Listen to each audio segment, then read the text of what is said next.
2. Hey, hey. Check 1, 2.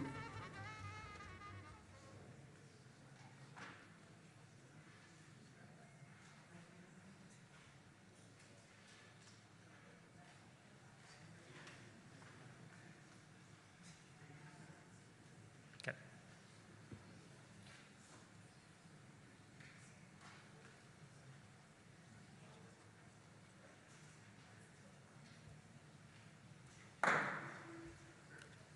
Great.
Welcome.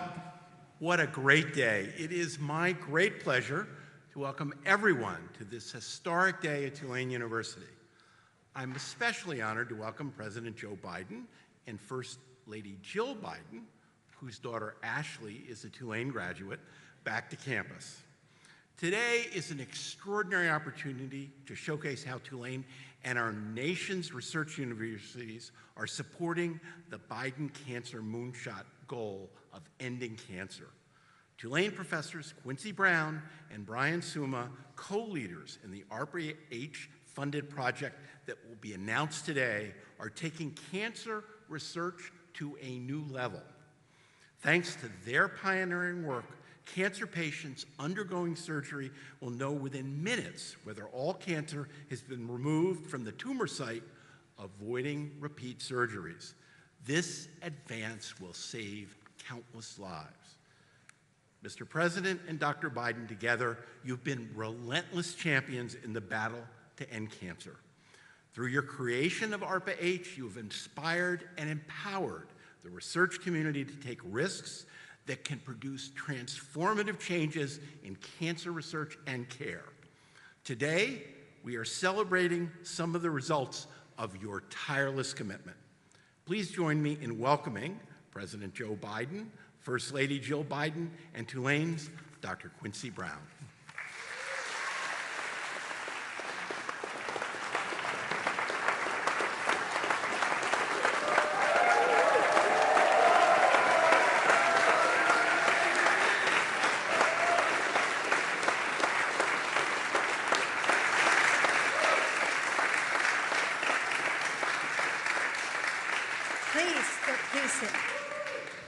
President Fitz, thank you for welcoming us to your beautiful campus today.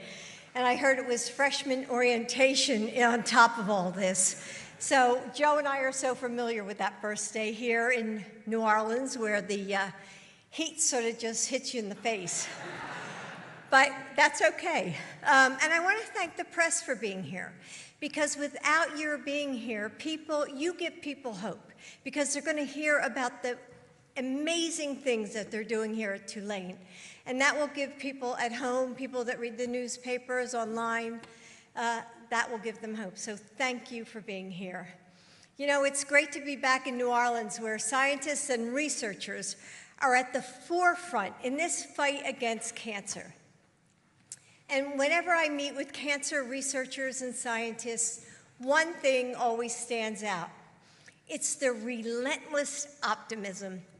They hear words like never and think, maybe not yet, but one day soon. As president, Joe has invested in that resolve, because that's what turns into the miracle that patients and their families are praying for. Of all the things that cancer steals from us, strength, mobility, comfort, time is the cruelest. For every night spent in the hospital, there's a lost chance to learn maybe the key ingredient in a secret family recipe. For every repeat operation to cut out more cancerous tissue, there's a missed moment to show our kids how to bait a fishing hook on a hot summer day by the lake. Patients and their families don't have time to spare. Joe created ARPA-H, the Advanced Research Projects Agency for Health, to invest in the most innovative research that the government wasn't funding before. And it was too risky for the private sector, but could be life-changing and life-saving. And ARPA-H doesn't just fund those projects. It puts them on this fast track to reach patients, answering hopeful prayers and delivering more of that precious gift of time. Cancer touches us all. When Joe and I lost our son to brain cancer, we decided to turn our pain into purpose. We wanted to help families like ours so that they won't have to experience this terrible loss. And as president, Joe has brought his own relentless optimism to the Biden cancer moonshot, to end cancer as we know it. It's ambitious, but it's also within our reach. Maybe not yet, but one day soon, very soon, because of the people in this room, including Dr. Quincy Brown. Dr. Quincy Brown has taken the question, what if surgeries were performed flawlessly the first time? And he's answering it with cutting-edge solutions that reclaim time and reignite hope for patients and their families. So I give you Dr. Brown.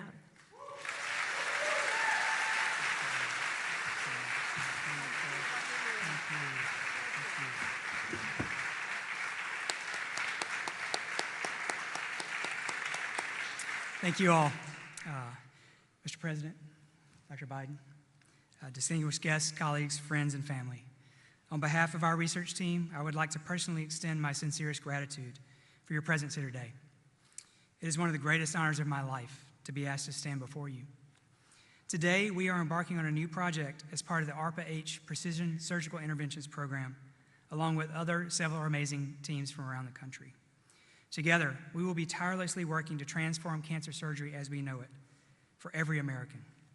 Many of us know, either personally or through a friend or family member, the fear and anxiety that precedes a cancer surgery, wondering, will the surgeon be able to remove all the tumor?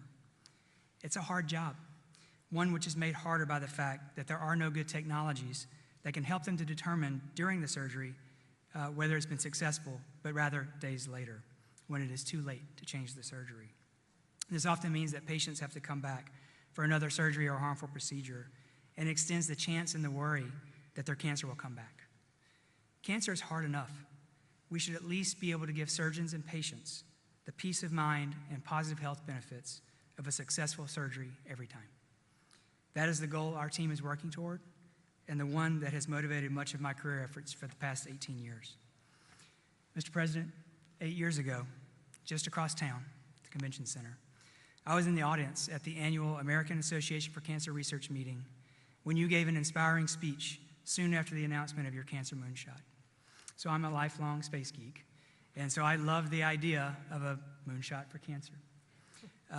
In that speech, you talked to medical doctors, scientists, and engineers involved in the fight against cancer. You talked about the need to realign the incentives for how we approach this fight, about how we should be working together, not against one another. That's why your creation of ARPA-H is so significant. The model of ARPA-H is to give researchers an impossible task and to make them imagine the possible by putting together teams from academia, industry, regulatory science, human-centered design, and government, and then giving them the resources to succeed in areas where progress has stalled. I was born in a small farming community in North Louisiana, Columbia, Louisiana. I am so impressed that the mission of ARPA-H is to develop life-saving technologies that can work in rural or community settings and baking that into the process for every American. Not only in this program do we have to develop amazing new technology, we have to deploy it in 2 rural hospitals at the end of the project, at the end of 5 years. So we can't build $1 million device. This hits me close to home, and it inspires our team to keep the pedal to the metal. Mr. President, Dr. Biden, I want to thank you both for doing what you said you would do, for your commitment for fighting against cancer, and for making this amazing program possible so that every American can hopefully not have to worry about whether their cancer was successfully removed. Thank you.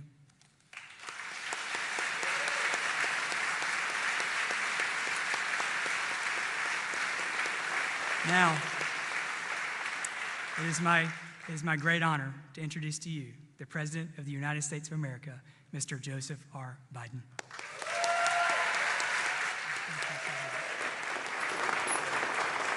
Thank you, please. Thank you. Thank you. Please. Thank you very much. Thank you, Dr. Brown, for the generous introduction and your incredible cancer research you're doing. And thank you, Congressman Carter, who couldn't be here today because his wife is getting promoted to Major General in the United States Army. I pinned down those 2 stars in the Air Force One, but she's now going to another major event.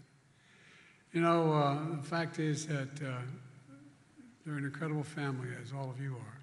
It's great to hear so many of my old friends. Cedric Richmond, who has been my buddy for a long time. When Cedric tells you something he doesn't, knows how to do it, and he's a loyal friend, and I appreciate Cedric. Only thing I like better than Cedric, he has a son named Cedric. You should see this kid. He's going to be president. Mitch Lander, another key member of my team, and former Senator Mary Lander. Mary, God love you. It's great to see you. And John Breaux, a former colleague of mine and a guy who, whenever he said he'd do it, he got it done. There's John. Along with former Governor John Bell Edwards.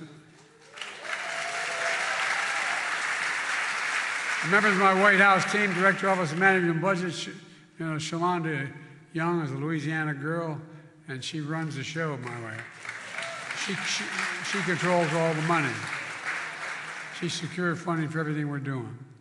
And I have a Director of Science and Technology, Arthi. Where are you, Arthi? There you are. She's smart as hell. As well as Renee, who leads the ARPA-H and transformative work we're doing here and going to talk about today. And Danielle, who leads our cancer. Danielle, where are you? Danielle, she leads our cancer moonshot. Was with me when I launched the moonshot when I was Vice President of the United States. I made the case to President at that time, I was Vice President, President Obama, and I convinced him to give me the authority to set up this cancer moonshot, which he did completely, and I had the run of the administration to do whatever I needed to do. But I wanted to also thank President Fitz for welcoming us back. I knew him when he was up at Penn, on the other side of the ledger, law. He was the dean of the law school. It's an honor to be back at Tulane without having to pay tuition, by the way. You all think I'm kidding. Every time a kid or a grandchild, or child or grandchild graduates, it's a pay raise, man. Our daughter Ashley graduated from Tulane here in 2003 and had a great experience, and now she's working with, in Philadelphia as a social worker, working with abused women. Folks, it's fair to say one of the most devastating words anyone can hear, and it's not hyperbole, is cancer. You walk into a doc's office with your child and or yourself, and you get a diagnosis of cancer. How many of you heard that when you walked in? It's frightening. It's frightening. But I'm convinced, and I've been convinced, my neurosurgeon, when I had a couple cranial aneurysms that I had to take care of, 9-hour operations, he said to me, trying to explain to me whether aneurysms are congenital or environmental. And I said, I don't care, just get it done. And he looked at me and said, you know what your problem is? I was a senator, and he said, you're a congenital optimist. And I am. I'm a congenital optimist about what America can do. In 2016, President Obama gave me the authority to start this cancer moonshot. To that end, I traveled the country and the world, going to every major cancer research center in the world, from Australia to Ireland, visiting the world's top cancer institutes. In fact, Jill and I came to New Orleans for a cancer roundtable with your nurses, social workers, and caregivers and researchers. And what amazed me when I visited a foreign country and spoke to heads of state about coming, they didn't just talk about it, John. After it said, what did you learn? They want to know about cancer. Everybody does. They asked me whether this moonshot would work. So one of the biggest things I found out is that there wasn't a lot of information sharing going on. As we traveled all through the world, I'd find that in one area they'd show me they had this research. I said, but have you shared it? No.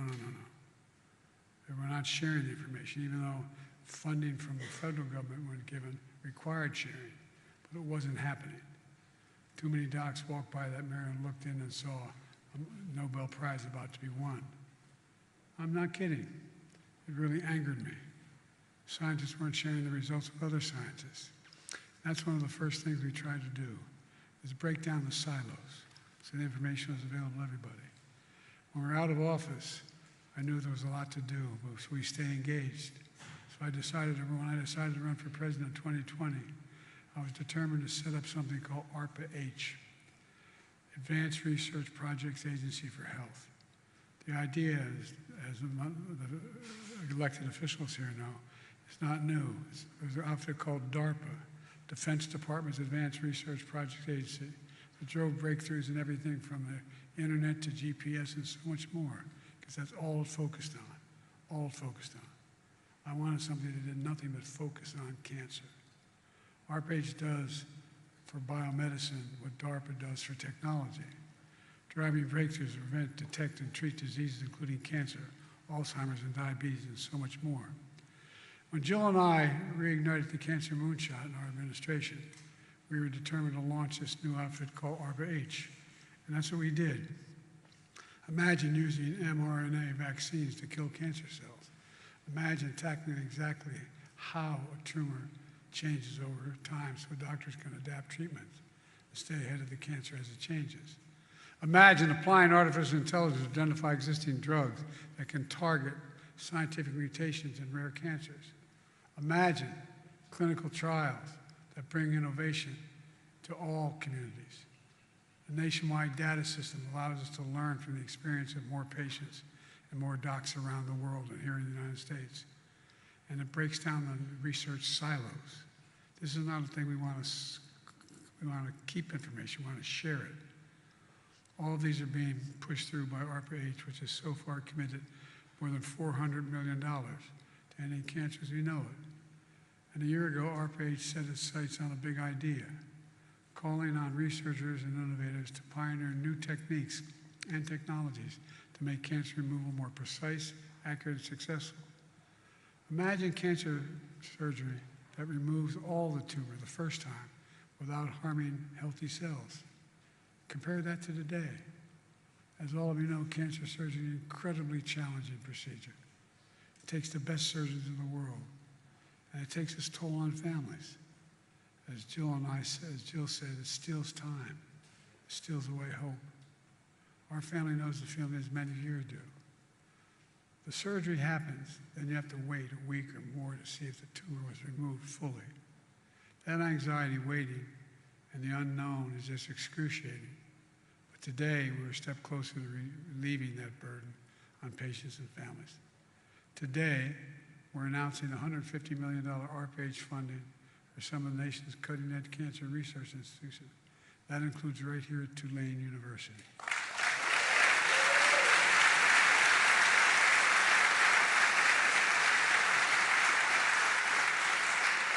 We just met with one of your research teams and we saw 3D views of tumors. It's incredible.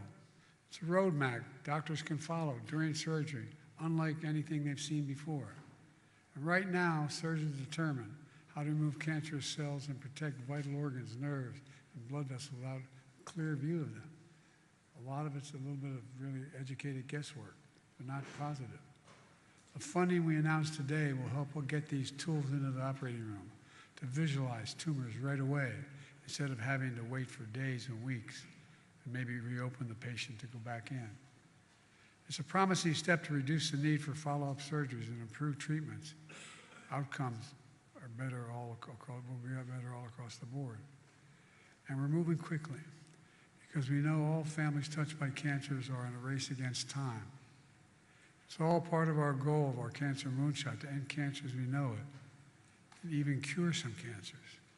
We're mobilizing a whole-of-country effort to cut American cancer deaths in half by 2020 and within 25 years and boost support for patients and their families. I'm confident in our capacity to do that. I know we can, but it's not just personal. It's about what's possible. This is on top of the administration investing more than $25 billion. I've been able to get money, $25 billion for the National Cancer Institute.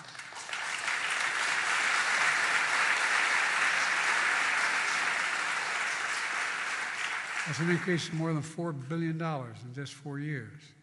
That investment is supporting everything from next-generation cancer science innovations to cutting-edge research in cancer disparities and new efforts on childhood cancers. We're also focused on helping fence-line communities facing disproportionate cancer rates. In some areas facing 15 to 20% higher rates, like Cancer Alley here in Louisiana, or equally as dangerous, Route 9 in the state of Delaware. We had the highest cancer rate in any state in the nation until 2010. There's so much we're doing. It matters. It matters a lot. What matters most is not giving up hope. Let me close with this. You heard me say it over and over. America can be defined by one word. I spent a lot of time with Xi Jinping, and they tape everything we say. I spent over 80 hours with him alone, over 17,000 miles in China.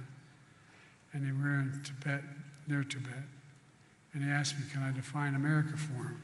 And this is a true story. I said, yes, in one word, possibilities. We believe anything's possible in America.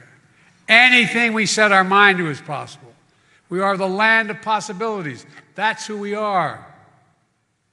And that's what you're doing here at Tulane.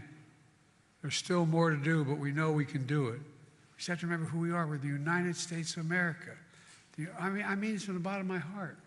We're the United States. There's nothing beyond our capacity when we work together. So it's all about working together and sharing data, sharing information. I'm going to be moving off from here to other places as well to make more of these announcements. But we're on the verge. We're in the beginning to fundamentally change how we deal with this dreaded disease. And before I leave, I want to say when my daughter was here, our daughter was here for 4 years at Tulane. She loved it. And I want to tell you, there was another mayor named Landry, not the son at the time. And Mom is with him. Mom, I love you.